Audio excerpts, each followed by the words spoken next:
What is good? What is good, my YouTube family?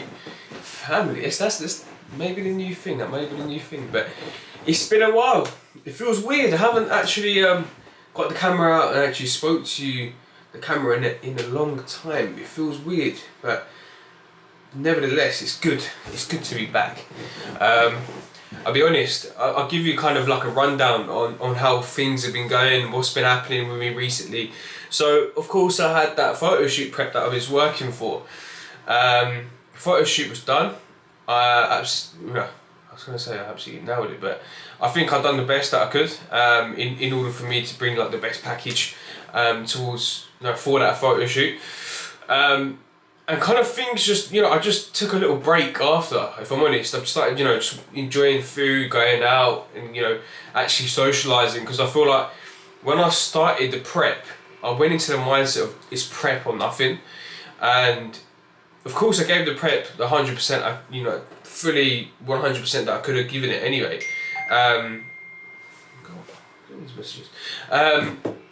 But I went into it like just full straight deep in, like 6 months of just commitment and just work, and I didn't socialise, I didn't go out, I blocked off a lot of people during that time frame, and now when I come out of that prep, I just had a bit more freedom, and it just, I don't know, I just felt like I needed to take a step back, regain everything, just have get like just socialise again, enjoy some food, because I didn't have no cheat meals or refeeds or whatever during that 6 months, and just reevaluate things and then come back into it with a more fresh mindset. And I feel like that's such an important thing to do for people. It's just sometimes you get stuck up and caught up in what you're doing, and you forget a lot of things outside of that as well, and you start to block off people, certain relationships start being jeopardized. So I feel like I've kind of regained that back now, had that little time off, that little break,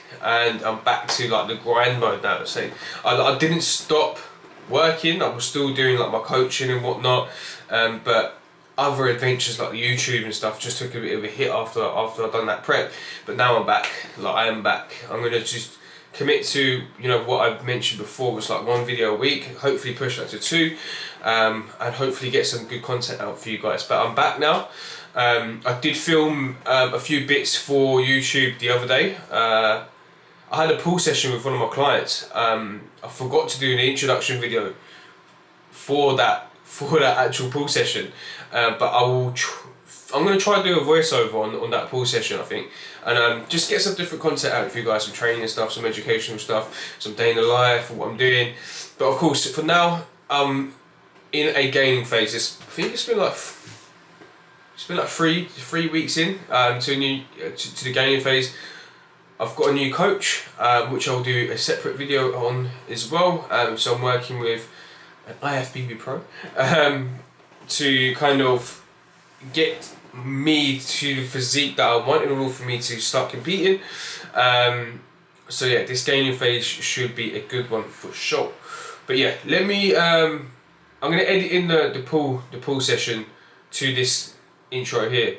But yeah, I thought I'd give you guys a little rundown, give you guys a bit of an insight of what's been happening with me, what's going on. But yeah, I'm back. I am back now. But yeah, hope you enjoy the rest of this video. Make sure you like, subscribe, comment, share, all that good stuff, and let's crack on with the video. Okay, cool. First ever voiceover. Let's see how we get on. So the pull session. This is rotation 2. I've done it the wrong way round. I should have done pull rotation 1. So this is a short. This is a short session. We've got 1, 2, 3, 4, 5, 6 exercises in this session. We're starting off with the long rope pullover. This for 2 sets. We've got a heavy set which is 6 to 10 reps, and we've got a back off set which is 10 to 15. Working across them, all of the rep ranges in order for us to really recruit new muscle tissue. Long rope pullover is a great exercise to start off with, just as it gets blood rushing through to your lats, and it really gets your lats engaged in order for you to connect well when you do go into other movements. I find that a lot of people do struggle to connect with their lats, this will be like the primary mover that I'd actually recommend doing before a pull session. If if you are someone who struggles to connect with their lats, I'd definitely recommend going through a long rope pullover. So I've got my client James here. A lot of movements that we've done today in this session were kind of new to him. So I just gave him pointers where needed. So pointers such as really focus on driving your elbows into your lats and wrapping them around. Just imagining that you're bringing your lats round and trying to connect them at the back, and really just focus on driving into your pockets, keeping the spine as neutral as possible throughout this movement. Second movement. So we then move on to deadlifts. So deadlifts for me, I really struggled with them during prep, and I actually had to take out every hip hinge. So deadlift, or if it's rack pulls, any hip hinge, or I think it was stiff leg we was doing as well. I had to take out the hip hinges because I just couldn't stabilize myself. I couldn't connect with the movement, and it was being, it was quite high risk of injury for me. So for now, I'm just really focused on nailing the form, making sure that form is correct, and I don't, risk any injury, because I don't want to be injured at this point of time. Still got fatigue from prep, which I'm managing, so just taking it light. We've got 2 sets here, and of course, eventually during time, I will look to progress this further. So then we move over to the hammer strength ISO pull down. This is a movement that I did actually rinse through out of prep, but I was doing a single arm variation instead. Um, I do find I connect well with this movement. It just allows me to work that lat in the full range of motion. As you can see, I'm basically planted in the machine. The pads are fixated. My feet are flat on the ground, which you can't see, just to create more stability. But this is a very good movement, which allows you to work the lat in its full range of motion. Then we move over to the dumbbell row. So the dumbbell row, it's a movement that I do find hard to connect with, but once I do connect with it, I think it's a very good movement. As you can see, I'm using the bench here for stability, and of course, the foot that I have in front is with the arm that I'm rowing with, just to make sure that there's no hip rotation as well when I'm going through the movement. I'm keeping the weight light, and like I said, in order for me to just make sure that I am connecting well with my lat, instead of actually just going through the movement. You see many people just picking up a heavy dumbbell and just rowing with no real intent. So that is the dumbbell row. And to finish up with all the back movements, we're opting for a D handle lat pull down. So I'm using the D handles and the mag grip here. It's not your ordinary and traditional lat pull down.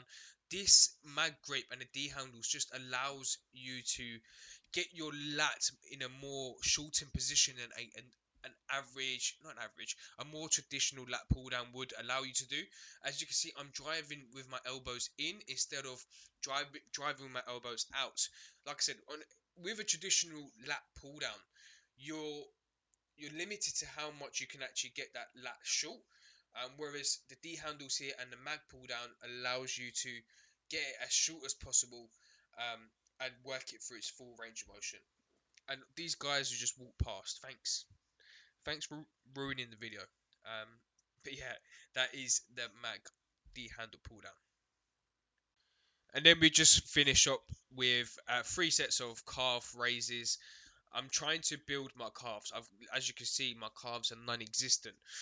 So throwing them at the end of like every other session, for me is absolutely fine. Like they're such a small muscle group, then they recover quite quickly, so they're not going to have an impact to any of my other sessions. So throwing them in at the end of every other session, as well as abs, is going to be beneficial for me, as I'm hitting them more frequently than I was before. So hopefully it's going to drive some hypertrophy into my calves and actually grow them, because like I said, they're non-existent. But yeah, that's the wrap of the pull session. Hopefully you guys have enjoyed. Like I said, this was my actual first breakdown of a training session and a voiceover. Hopefully it's come out well, but hopefully there's some takeaways there. and I will try to get some more content out like this if you guys enjoy it. But yeah, if you think it's good, let me know in the comments, and I will do more of this style content. Cheers.